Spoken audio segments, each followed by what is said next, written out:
میں غلط کہہ رہا ہوں تو میں اللہ کی قسم کھا کر کہتا ہوں، میں قرآن پکڑ کر کہتا ہوں کہ زمین ہماری ہے، زمین کے کاغذات ہمارا ہے، ہم لوگوں کے ساتھ ظلم کیا جا رہا ہے۔ جیسا آپ جھوٹا ہے، آپ کا ماتحت کام کرنے والا بھی جھوٹا ہے۔ جیسا آپ دلال ہے اختر الایمان، ویسا آپ کا ماتحت کام کرنے والا بھی دلال ہے۔ ہماری قیادت تو ہماری بالکل ختم ہو گئی۔ حق ملنے کی بجائے آپ تو حق چھین کے لے کے جا رہے ہیں۔ غریبوں کی آواز بننے کی بجائے آپ تو ظالموں کی آواز بن کے جا رہے ہیں۔ ووٹ مانگنے کے لیے آؤ گے نا تو MIM بہار صدر اختر الایمان کے لیے جوتوں کا ہار لگا کر رکھوں گا، اور آپ کے لیے بھی جوتوں کا ہار لگا کر رکھوں گا۔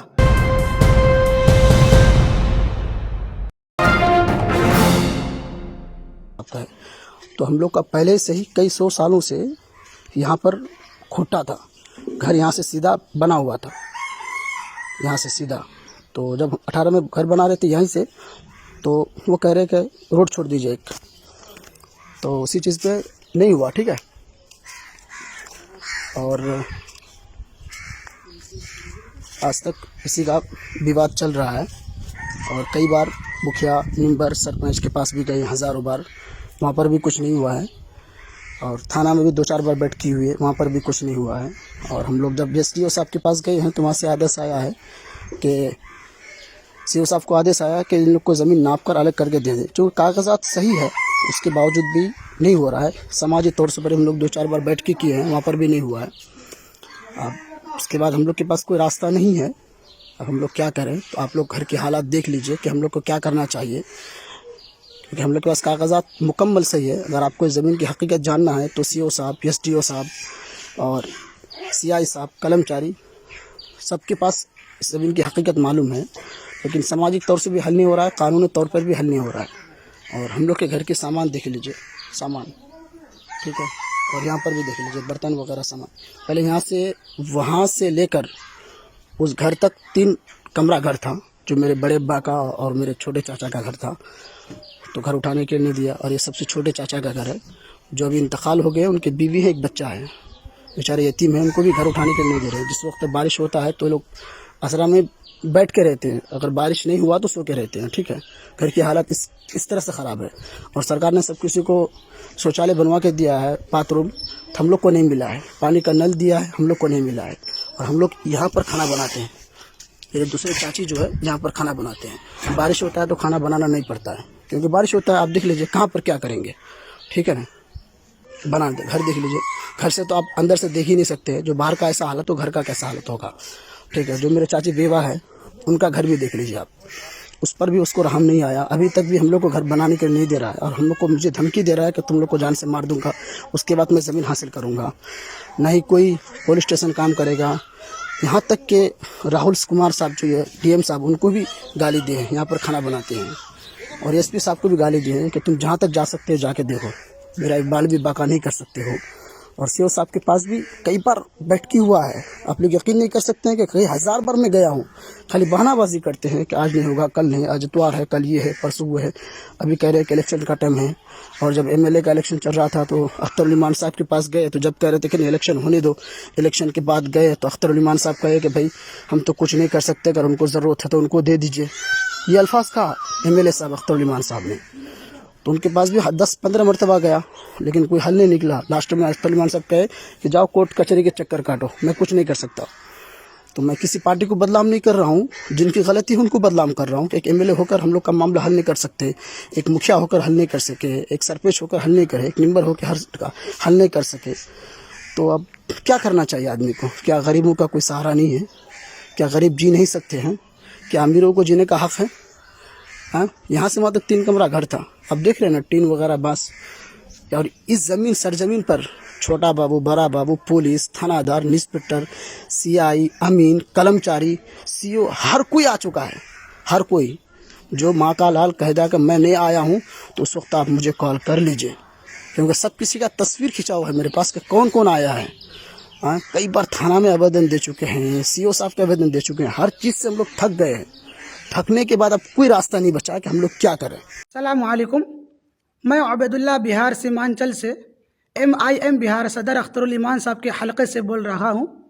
آپ تمام کو پتہ ہے کہ MIM مجلس اتحاد المسلمین کو بہار میں آنے کی وجہ سے، اور MIM بہار صدر اختر الایمان صاحب کی سرپرستی میں ہمارے اور ہمارے رشتہ داروں کے گھر دوار زمین جائیداد قبضہ کر لیا گیا ہے۔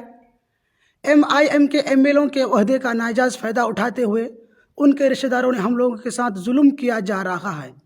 MIM بہار صدر اختر الایمان صاحب کی خاموشی اختیار کو دیکھ کر ہم لوگوں نے اختر الایمان صاحب کے پاس گئے تو اختر الایمان صاحب نے زمین کے کاغذات دیکھنے کے بعد انہوں نے یہ کہا جتنی زمین کی تنگی ہو رہی ہے اسے اتنا دے دینا چاہیے۔ اس طریقے کا اختر الایمان صاحب نے کہا۔ 11-12 مرتبہ گیا تو ہر بار یہی بات کہتا ہے کہ اس کو جتنی زمین کی تنگی ہو رہی ہے اسے اتنا دے دینا چاہیے۔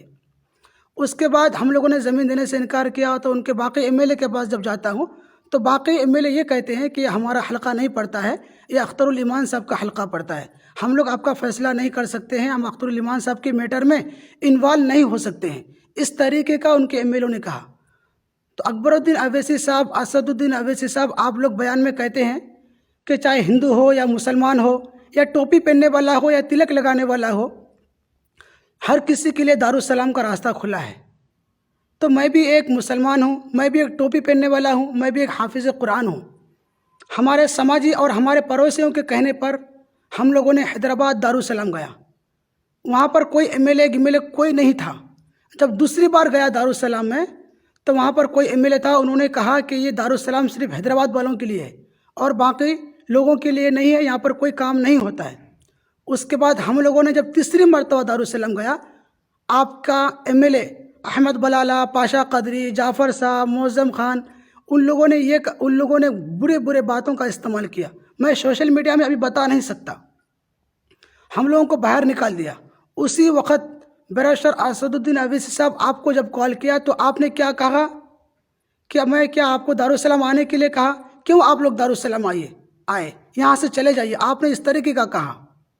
اسد الدین اویسی صاحب، آپ یہ بتائیے کہ کیا آپ لوگ ہمارے زمینوں کو قبضہ کروانے میں آپ لوگوں کا ہاتھ ہے یا پھر زمین قبضہ کرنے میں آپ لوگوں کا ہاتھ ہے؟ اگر ایسا نہیں ہے تو ہمیں ہمارا حق کیوں نہیں ملتا؟ اختر الایمان آپ نے کیا کہا تھا؟ ہم حق چھین کر لے کے آئیں گے۔ تو کہاں سے ہمارا حق چھین کر لے کے آ رہے اختر الایمان؟ آپ کو میں نے کتنے بار بلایا زمین کے تعلق سے، آپ نہیں آ کر اپنے دلالوں کو بھیجے۔ 3 لوگوں کو جب بھیجتے آپ تو اس میں سے 2 دلال کہتا ہے کہ تھوڑا سا ان کو دے دیجئے، باقی آپ لوگ رکھ لیجئے۔ جیسا آپ جھوٹا ہے، آپ کا ماتحت کام کرنے والا بھی جھوٹا ہے۔ جیسا آپ دلال ہے اختر الایمان، ویسا آپ کا ماتحت کام کرنے والا بھی دلال ہے۔ اور اسد الدین اویسی صاحب، آپ نے سیمانچل میں آ کر کیا کہا تھا؟ ہم قیادت کو مضبوط کرنے کے لیے آئے ہیں، ہم انصاف دلانے کے لیے آئے ہیں، ہم آپ کا حق دلانے کے لیے آئے ہیں، غریبوں کی آواز بن کر آئے ہیں، انصاف دلانے کے لیے آئے ہیں۔ تو کہاں ملا انصاف ہمیں صاحب؟ ہماری قیادت تو ہماری بالکل ختم ہو گئی۔ حق ملنے کی بجائے آپ تو حق چھین کے لے کے جا رہے ہیں، غریبوں کی آواز بننے کی بجائے آپ تو ظالموں کی آواز بن کے جا رہے ہیں۔ اسد الدین اویسی صاحب، 14-15 سال میں حیدرآباد میں رہا، جب سے میں حیدرآباد میں رہتا ہوں، جب سے آپ کی پارٹی کو میں سپورٹ کرتا ہوں۔ بہار الیکشن کے موقع پر میں نے اپنے 3 مدارس کے بچوں کا، ان کی والد والدہ سے بات کر کے آپ کی پارٹی کو میں نے ووٹ ڈالنے لگایا۔ اپنے رشتہ داروں کو جمع کر کے 275 لوگوں کا لسٹ بنا کر کے اختر الایمان کو ووٹ ڈالنے لگایا۔ اس کے باوجود ہمارے ساتھ ظلم، ہمارے زمینوں کو قبضہ، ہمارے گھر دواروں کو قبضہ۔ اسد الدین اویسی صاحب، اگر آپ کو لگتا ہے کہ میں جھوٹ بول رہا ہوں، میں غلط کہہ رہا ہوں، تو میں اللہ کی قسم کھا کر کہتا ہوں، میں قرآن پکڑ کر کہتا ہوں کہ زمین ہماری ہے، زمین کے کاغذات ہمارا ہے، ہم لوگوں کے ساتھ ظلم کیا جا رہا ہے۔ اسد الدین اویسی صاحب، اس کے باوجود اگر قرآن کے اوپر آپ کو یقین نہیں ہے، اگر آپ کو لگتا ہے کہ میں جھوٹ بول رہا ہوں، تو آپ سیمانچل میں کسی سے بھی پوچھ سکتے، آپ اپنے MLA سے پوچھ سکتے، کوئی ایک بندہ کہہ دے گا کہ میں جھوٹا ہوں، میں جھوٹ بول رہا ہوں۔ تو اللہ کی قسم کھا کر کہتا ہوں اسد الدین اویسی صاحب، میں اپنا گردن کاٹ کر تمہارے سامنے رکھ دوں گا۔ اس کے باوجود اگر آپ فیصلہ نہیں کریں گے تو آپ تو مسلمان ہو ہی نہیں سکتے اسد الدین اویسی صاحب۔ آپ سے بڑا کوئی ظالم ہو ہی نہیں سکتا اسد الدین اویسی صاحب۔ آپ سے بڑا کوئی قاتل ہو ہی نہیں سکتا اسد الدین اویسی صاحب۔ آپ سے بڑا کوئی جھوٹا ہو ہی نہیں سکتا اسد الدین اویسی صاحب۔ آپ سے بڑا کوئی سود خور ہو ہی نہیں سکتا اسد الدین اویسی صاحب۔ آپ سے بڑا کوئی مسلمانوں کا دشمن ہو ہی نہیں سکتا اسد الدین اویسی صاحب۔ آپ ایک مسلمان کے نام پر دھبا رہ جاؤ گے اسد الدین اویسی صاحب۔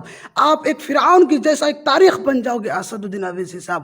اس کے باوجود میں آپ کو 15 تاریخ تک موقع دے رہا ہوں، اگر ہمارا کام نہیں ہوگا نا اسد الدین اویسی صاحب، اللہ کی قسم کھا کر کہتا ہوں تم کو کل قیامت تک معاف نہیں کروں گا۔ لوگ کہتے ہیں نا کہ ایک بہاری سب پر بھاری، یہ بات یاد رکھنا اسد الدین اویسی صاحب، آپ سیمانچل میں آؤ گے نا اسد الدین اویسی صاحب، ووٹ مانگنے کے لیے آؤ گے نا، تو MIM بہار صدر اختر الایمان کے لیے جوتوں کا ہار لگا کر رکھوں گا، اور آپ کے لیے بھی جوتوں کا ہار لگا کر رکھوں گا اگر مجھے میرا حق نہیں ملے گا تو۔ اگر MIM کے کسی بھی چیلے چپاٹے کو لگتا ہے یا کسی پیٹ ورکرز کو لگتا ہے یا ان کے پیچھے تھالیاں بجانے والوں کو لگتا ہے کہ میں MIM کو بدنام کرنے کی کوشش کر رہا ہوں، میرے زمین کے کاغذات غلط ہے، میں جھوٹ بول رہا ہوں، تو تمہارے باپ سے جا کر پوچھو کہ میں جھوٹ بول رہا ہوں یا میں سچ بول رہا ہوں۔ بالخصوص میں حیدرآباد کی پریس میڈیا سے اپیل کرتا ہوں کہ میرے اس ویڈیو کو اسد الدین اویسی صاحب تک پہنچائے۔ واقعی میں اگر آپ سچائی کا ساتھ دینا چاہتے ہو، اگر واقعی میں حق کو قائم و دائم رکھنا چاہتے ہو، تو آپ لوگوں کا میں تہہ دل سے شکر گزار رہوں گا۔ السلام علیکم۔